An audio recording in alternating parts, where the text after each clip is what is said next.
రాక్షసుడు. ఎవరు? కలి అని పేరు తెలుసు.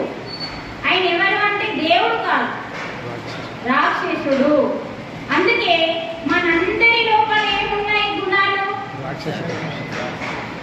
ఇది అర్థం చేస్తూ అంటే మనందరి లోపల అరిషడ్ వర్గాలు పెరిగినాయి, పరమాత్మ గుణాలన్నీ తగ్గిపోయి.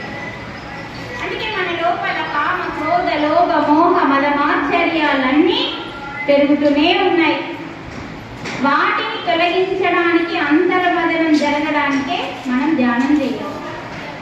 అందుకనే ఈ కలియుగంలో రాక్షసుడు పరిపాలిస్తున్నాడు. మానవుని అవతారంలో రాక్షస గుణాలతో ఒక్కొక్క ఇంట్లో ఒక్కొక్క రాక్షసుడు ఉన్నాడు. కాబట్టి ఎంతమందిని చంపుదాము అని చెప్పి రాముడు అంటే ఒక్క రాక్షసుడు ఉన్నాడని ఒక్కోని చంపచ్చు, ఇక్కడ ఇద్దరిని చంపచ్చు.